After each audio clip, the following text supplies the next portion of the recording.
Assalamualaikum warahmatullahi wabarakatuh. Perkenalkan, kami dari kelompok 1 akan mempresentasikan hasil kajian kami yang berjudul Batik Smile Nusantara. Pada kesempatan kali ini, kami akan membahas mengenai latar belakang usaha, perkembangan bisnis, serta bagaimana Batik Smile Nusantara mampu beradaptasi dengan perubahan, khususnya di era digital saat ini. Kami berharap pemaparan yang kami sampaikan dapat memberikan wawasan dan manfaat bagi kita semua. Selanjutnya yang pertama, yakni saya akan memperkenalkan anggota dari kelompok 1, yakni saya sendiri Arfa Zaratul Mutmainnah dengan NIM 231011067, Salsadila Maretaro Aini dengan NIM 23101011086, Dian Husnul Fitriani dengan NIM 23101011066, Hilal Fauzi dengan NIM 23101011083, dan Adi Irawan dengan NIM 23101111096. Baik, yang pertama yakni saya akan menjelaskan latar belakang Batik Smile Nusantara. Pada saat kami melakukan wawancara kemarin, sang owner bercerita bahwasannya awal mula usaha tersebut berasal dari orang tua beliau, khususnya sang ibunda, sejak masih SD. Jadi beliau melanjutkan usaha batik tersebut. Perubahan paling dirasakan semenjak COVID adalah budaya belanja. Masyarakat berubah, yang awalnya tidak banyak mengandalkan media sosial, sekarang harus banyak beradaptasi menggunakan digital karena perubahan digital ini sangat berpengaruh pada kemajuan usaha, sehingga beliau juga belajar banyak hal baru mengenal digitalisasi di era modern saat ini. Selanjutnya, target pasar. Beliau menyampaikan bahwa kami memperluas pasar, insya Allah memperluas hingga kota-kota besar lainnya, dan kami juga ingin memperkuat pasar dengan bekerja sama dengan berbagai komunitas, khususnya yang berhubungan dengan budaya, agar selain memperluas pasar, namun kami bisa berkolaborasi untuk meningkatkan nilai dari keberagaman warisan yang ada. Selanjutnya, kendala yang dihadapi.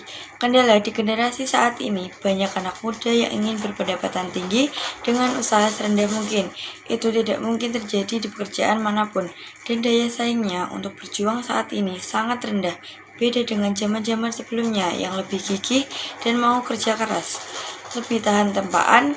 Keberagaman ini membuat saya untuk mencari cara adaptasi supaya semuanya bisa berjalan dengan lancar dan menghasilkan SDM yang sesuai dengan kriteria kami. Cara Batik Smile melatih tenaga kerja baru agar adaptif terhadap standar dan mutu yang telah ditetapkan. Dengan adanya jadwal pelatihan atau training karyawan bulanan untuk meningkatkan kualitas kinerja pada setiap karyawan, adanya evaluasi kinerja dan rapat bersama, agar adanya ruang untuk saling menyampaikan pendapat, rasa kekeluargaan terjalin, perubahan-perubahan yang perlu disesuaikan kembali bisa dilakukan dengan adanya adaptasi yang cepat. Perkenalkan, saya Salsadila Maretaro Aini dengan NIM 2310111086. Selanjutnya yaitu bagaimana respon sentra terhadap perubahan perilaku konsumen yang beralih ke pasar digital atau dinamika pasar dan digitalisasi. Mereka banyak mengucapkan syukur dan juga mengutarakan alhamdulillah respons positif yang kami dapat dari adanya Shopee dan digitalisasi Instagram. Bismillah, kedepannya kami bisa lebih mengembangkan lebih banyak lagi. Dan mereka juga menyampaikan bahwa untuk saat ini Batik Smile baru merambah ke bidang e-commerce melalui Shopee saja. Selanjutnya, bagaimana Batik Smile menghadapi persaingan dengan usaha batik lain? Bismillah, mereka bisa istiqomah dalam mempertahankan kualitas produk dan pelayanan mereka, dan harganya masih cukup terjangkau.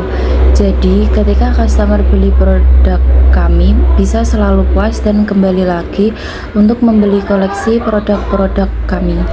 Selanjutnya, bagaimana peran Dinas Perindustrian sejauh ini dalam membantu proses perubahan di sentra batik atau dukungan pemerintah?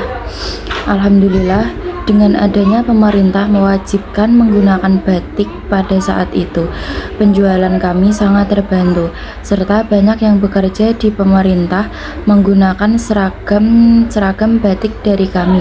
Alhamdulillah cocok dan berlangsung hingga saat ini. Selanjutnya, bagaimana peran Dinas perindustrian sejauh ini dalam membantu proses perubahan di sentra batik?